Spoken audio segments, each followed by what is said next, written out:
Magtutulungan ng pamahalaan at ang mga magsaka upang ganap na masugpo ang smuggling ng bigas sa bansa. Sa bisa ng isang covenant na pinagtibay ng Department of Agriculture at multi-sectoral groups. Ang ulat mula kay Aljo Bendijo.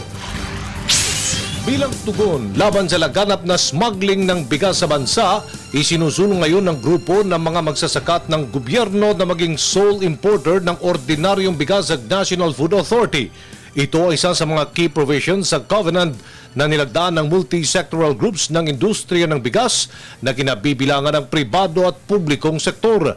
A 22 ng Pebrero bagong kasunduan, pinapayagan ng mga magsasaka na umangkat ng bigas bilang alokasyon sa mga pribadong sektor. Sa pahayag ng Agriculture Department, nanawagan ito kay Pangulong Benigno S. Aquino III na mag-issue ng isang public declaration upang suportahan ang anti-smuggling drive at bigyan ng access ang Department of Agriculture sa Bureau of Customs area kung saan pinapalusot umano ang mga smuggled rice. Ang mga major stockholders ng industriya ng bigas ay humingi rin ng suporta sa DA Task Force on Anti-Rice Smuggling sa pamamagitan ng mga direktiba sa DILG, PNP at Philippine Coast Guard.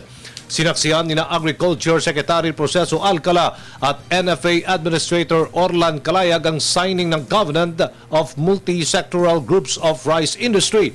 Target ng bansa na umani ng 20.4 million metric tons ng palay ngayong 2013 matapos ang matagumpay na pag-ani ng halos 18.03 million metric tons noong 2012. Ngayong 2013, inihanda na ng ahensya ang 10.9 bilyong piso upang bilhin ang 615,985 million metric tons na palay mula sa mga magsasaka.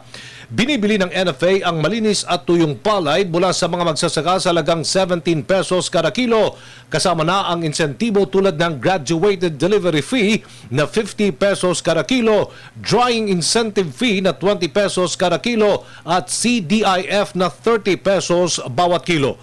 Kasalukuyang nire-rebisa na ng NFA ang mga polisiya sa grain standardization, accreditation at transport upang tulungan ang rice i-facilitate ang iba't ibang transaksyong nais pasukin nito sa pamahalaan.